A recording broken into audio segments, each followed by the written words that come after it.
Okay, isang magandang gabi muli mga kapatid.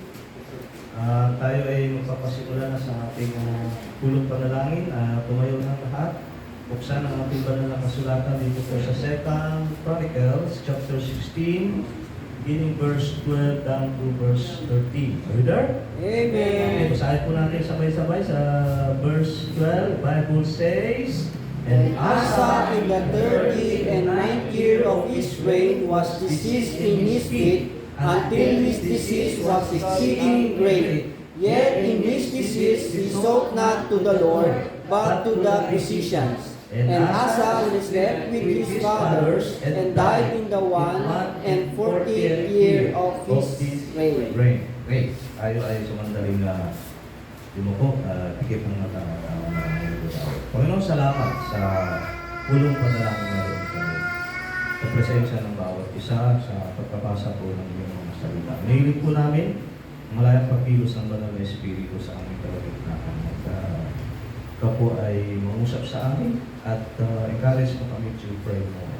Ito ang dalangin namin na ipagpapasa namin sa aming Diyos. By Cristo Jesus. Amen. Thank you and be seated. Ang ating, of course, panalangin at pagtutunan na natin ng pansin ngayong gabi ay the sin of prayerlessness. Alam niyo mga kapatid, kasalanan hindi tayo manalangin. Bukod sa ito ay utos, ito ay katulad lamang ng tinatawag ng atheism. Ano? Ito ay philosophy na hindi naniniwala na mayroong Diyos. Diba? Kaya nga tayo nananalangin kasi naniniwala tayo na mayroong Diyos. Kahit na hindi po natin nakikita. Amen? Amen. Naalala ko lang nung nitong Monday lang, kami visit alos na punta sa bundok para manalangin. At isa sa mga pinanalangin namin may sakit. Yung nanay ni Sister Janet, si Vivian Lee, naniniwala na bukod sa mayroong doktor, mayroong gamot, pero kasi kailangan pa rin natin magtiwala sa Diyos. Naniniwala tayo na ang final healing ay nagmumula sa Diyos. Katulad na lamang nitong ating text, si King Asa. Ano po? 39 years siyang naghari sa Israel at dumating doon sa punto na mas nagtiwala siya sa tao kaysa sa Diyos. Kasi nagkaroon po siya ng sakit sa paa. Marahil, hindi nabanggit, diabetic siya. At ang sabi ng banal na kasulatan, hindi siya nanalangin sa Diyos. At tumagal ng 2 taon ang kanyang karamdaman sa paa. At ito na rin ang ikinamatay niya, mga kapatid. Marahil, hindi kagalingan ng ating pinapanalangin dito. Pero yung timeless principle behind the history ay yung hindi ka manalangin. No? Disaster po nangyayari sa atin. Isipin na lang natin kung wala tayong tulong panalangin. Isipin na lang natin kung masyado tayong abala sa ating buhay at hindi na natin matulong tao sa ating puso. Ano yung posibleng mangyari mga kapatid? Ano po? Ngayong gabi ay pagtutunan natin ng isang aspeto ng prayerlessness. Ito ba yung what will happen if we do not pray? Ano ba ang mangyayari pag di tayo manalangin? And then, una, we rely on self and fall into spiritual weakness. Yun, magre-rely tayo. Katulad ni Asa, mas nagtiwala siya sa mga doktor kaysa sa Diyos. Alam nyo, hindi agad dumating sa ganung kalalagayan si King Asa. Pero meron kasi, naging matagumpay siya sa mga labanan sapagkat sumangkuli sa Yahweh. Ngunit dumating yung panahon na, ayun nga, ay nakipag-alyansa sa mga hari para manalo sa gera. Eventually, ay nahirati na siya, na-normalize niya yung kasalanan, yung hindi nananangin. Hanggang sa dumating sa punto, nagkasakit po siya sa paa. Hindi nabanggit, the Bible is silent, pero marahil, maaaring diabetes, okay? Kasi di ba gano'n naman yung pagka-erase. So, ibig sabihin, to stop praying is to shift trust from God to our own wisdom, strength, or human help. Yun ang katotohanan ng mga kapatid. Nag-shift na yung trust natin from God to other resources. It could be a man. For example, kung tayo may karamdaman, takbo agad tayo kay doktor, di ba? Matutulan tayo kay Pinasa. Umatik, bagay sa kanya yung kanyang pangalan, umasa siya sa tao. Or his own healing. Ano po? Ngunit hindi na niloob ng Diyos na siya ay bumalik. Marahil ito ay nasulat. 3,000 years ago. For us to learn, no? The truth behind prayer process. Amen? Kasi, alam mo mga kapatid, napakaraming utos sa mga nakasulat. Pray without ceasing. Madalang hindi mo lang pati-pati. Huwag mang ginagawa. Bakit? Hindi mo na itatanong. Napakahalaga ng panalo namin. Nakaligtaan ko makita. Amen? God condemned placing full confidence in men rather than in Him. Hindi sinasabi dito na masamang pagtiwala sa tao. Kaya kami doktor, ay gamot. Ang sinasabi doon, pag mas nagtiwala ka sa tao kaysa sa Diyos, yun ang problema. Maling pagpaprioritize. Like Asa, he trusted physician alone and ignored God. So mga kapatid, do not live only on your own plans or people. Acknowledge God first. Bilang isang mananampalataya kay Kristo, ang inuuna natin sa ating buhay, pagtiwalaan ng Diyos. Amen? Sabi nga doon sa Jeremiah 17 verse 5, "Cursed be the man that trusteth in men and maketh flesh his arm, and whose heart departed from the Lord." Pag nagsisimula ka na magtiwala sa kapwa mo tao, lumalayo ka ang pagtitiwala mo sa Diyos. Pangalawa, anong mangyayari pag hindi tayo po nanalangin? We lose God's peace and live under unnecessary anxiety. Mawawala sa atin yung peace of God. At mararanasan natin yung mga unnecessary, ibig sabihin hindi, walang kwenta ang pag-aalala. Time and again, kung ang utos na mahirap, sundin, huwag kang mag-alala. I-justify pa nga natin ito minsan, Pastor, hindi mo tayo masang iisipin eh. Pero maya-maya, mag-aalala. Overthinking na kasi yun.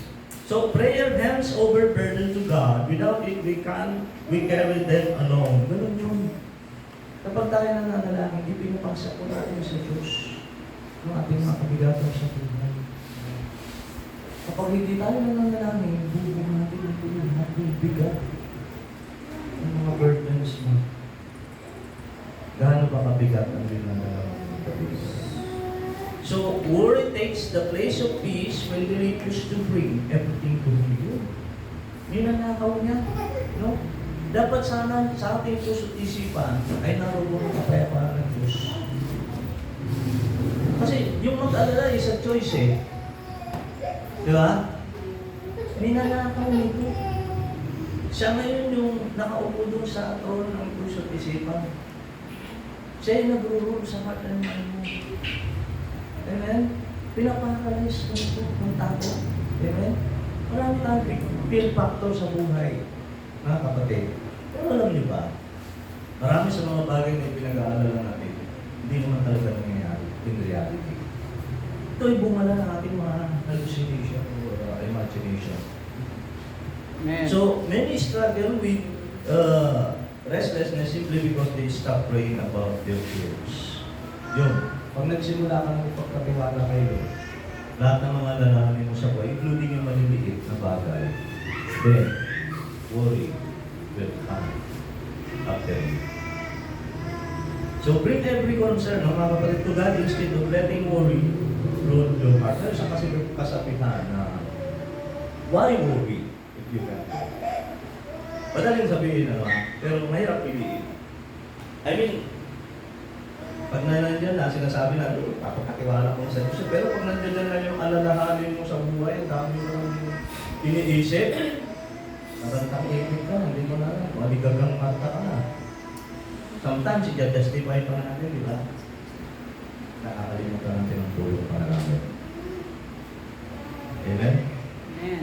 So, yun, no? Sabi nga sa Philippians 4:6, be careful for nothing. But in everything by prayer and supplication with thanksgiving, let your requests be made known unto God. And the peace of God shall keep your hearts and minds. And Christ Jesus. Binabantayan ang kapayapaan ng Diyos yung ating puso isipan. Saan?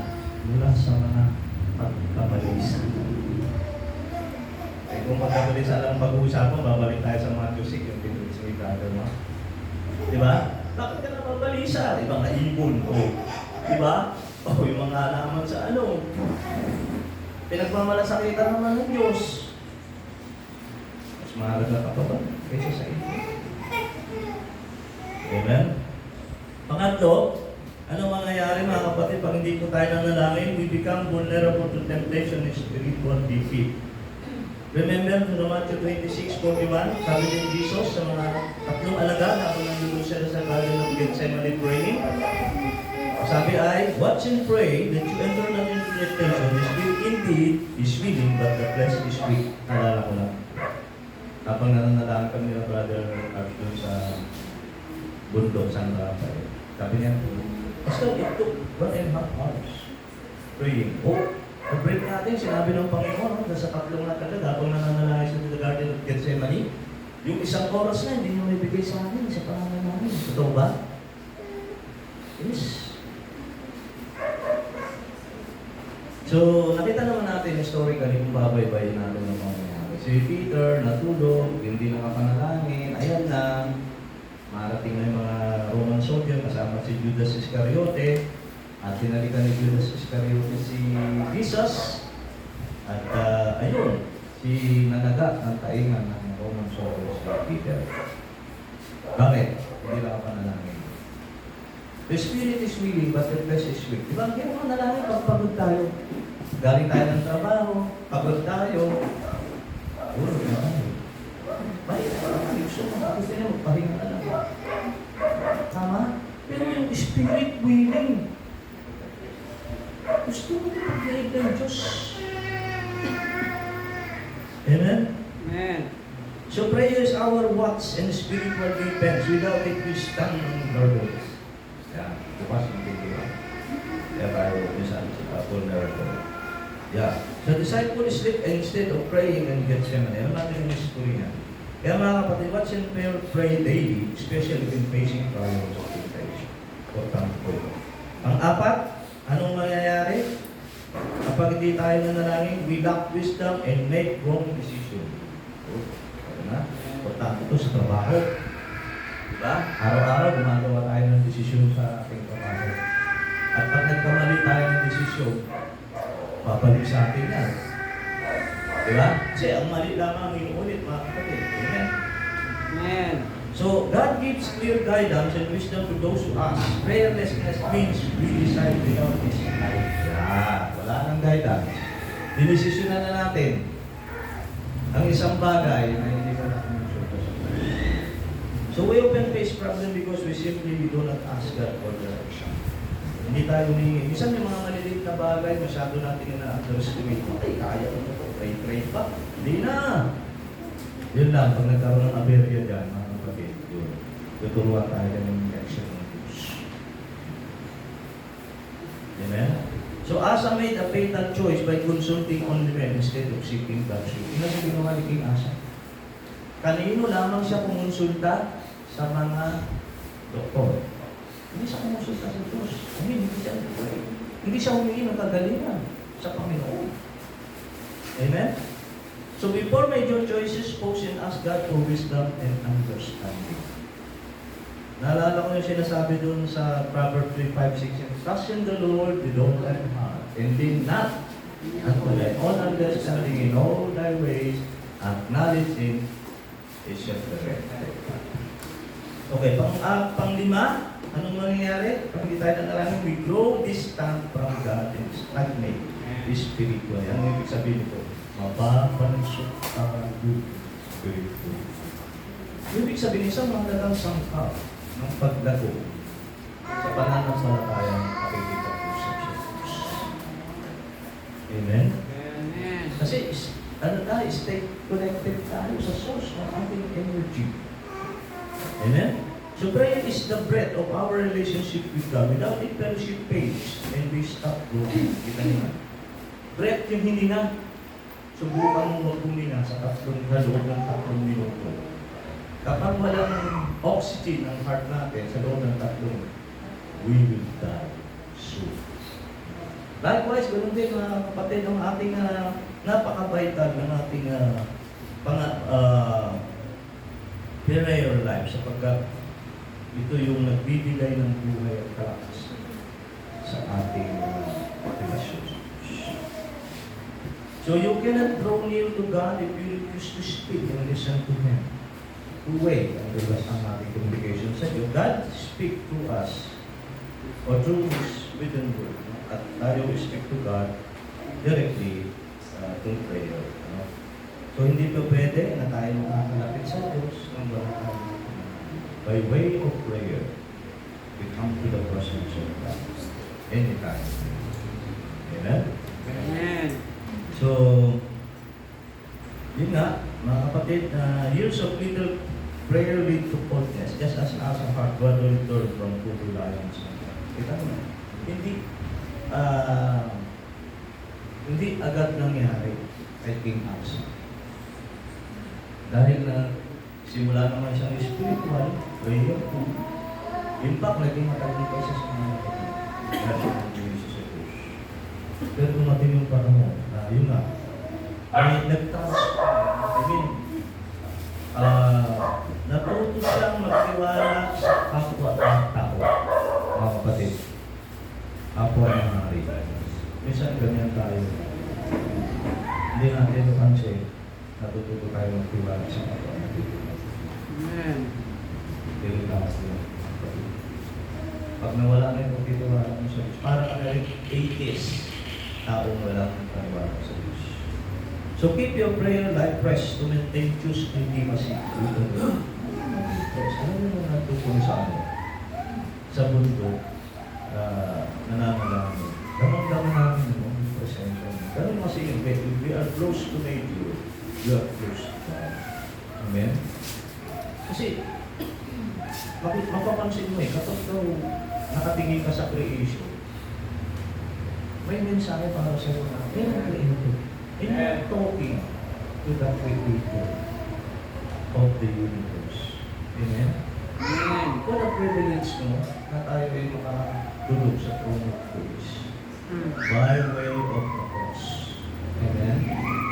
At makasumbong tayo ng biyaya sa panahon ng ating pangangailangan. Amen? Amen.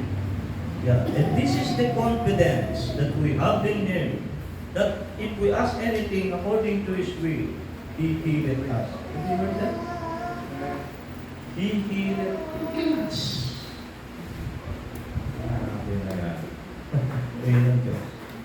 Okay, lastly, anong mangyayari pag hindi tayo nanalangin mga kapatid? We miss God's power and purpose for our life. Ito yung mamimiss natin, yung kapangyarihan ng Diyos. Hindi natin mananamas. At yung layunin niya para sa ating buhay, mamimiss po natin. Amen? Amen. Prayer opens the channel for God's power and working. Prayerless limit what He can do in and through us. Nililimitahan po natin ang kapangyarihan ng Diyos sa ating buhay when we stop praying.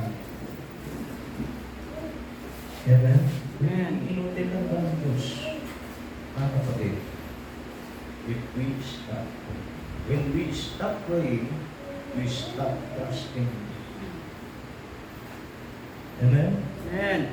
So we grow weary and faint when we try to live the Christian life in our own strength. Yun ang problema. Mapapagod tayo. Hindi tayo lumalago. Hindi natin natutunan magtiwala sa Diyos. Kasi ang pananalangin ay pagtutulungan. Amen? Sa katunayan, yung pinagkakatiwala natin sa ito sa ating mga kapatid. Kasi naniniwala tayo, He is able to carry us through. Amen? Kahit di natin nakikita, ano natin nandiyan mga Diyos? Amen? So like King Asa who hoped in man, he felt weary, fainted, and eventually got sick and died. Unti-unti, si Asa, umasa sa kapwa niya tao, hari, no? At unti-unti, ayun na, nabigo na siya, ayun, nagkasakit. At ayun, kahit may sakit na siya, hindi pa rin siya kumonsulta sa Diyos, sa panalangin. Ang ginawa niya ay, ayun, nagtibala siya, nagpunta siya sa mga physician. Yung pagkakami dito, physician plural eh. Marami siyang doktor na pinuntahan. Pero alam niyo ba, hindi na nilog ng Diyos na gumawa siya. May tinuturo ang Diyos eh. Di ba? Totoo na ang mga doktor ay, well, ang Diyos naman ang nagtaro sa kanila. Lagay sa kanila dyan, para yung mali sa atin. Pero kasi ang issue dito yung pananampalataya. Di ba? So, depend on God's power through prayer, not your own ability. And spake a parable unto them to this end, that men ought always to pray and not to pray. What ang ginagawa? So sa mga katawid, mga kapatid, kung tayo ay hindi mananalangin, God will hold us responsible for this obeying His command to pray without ceasing. And that will result in, una, spiritual weakness. Maghihina tayo. Pangalawa, lost peace. Mawawala yung peace of God. Vulnerability to sin. Susunod, poor decision. Kakaroon tayo ng mali-maling sablay decision. Susunod, distance from God. Yung malayo, pili mo, malayo ang Diyos. Kasi hindi ka na naging mag-communication. Amen? And missing His power and purpose, yun lang. Hindi mo na mararanasan ka sa buhay, sa maikling buhay mo, yung kapangyarihan na sana i-glorify mo ng Diyos, hindi mo na mararanasan. Kasi nahirati kang magtiwala sa sarili mong kakayahan at sa kakayahan ng God. Amen? It means prayer is our dependence upon God. Yun ang katotohanan. Yun ang ibig sabihin. To stop praying is to say, I do not need God. Yun, directly, no? Pag stop na tayo manalangin, parang sinasabi na, hindi na natin kailangan ng Diyos. Wow, what a proud statement. Amen? So, yun lang ang mensahe ng Diyos. 1 Thessalonians 5:17, di ba? Pray without ceasing.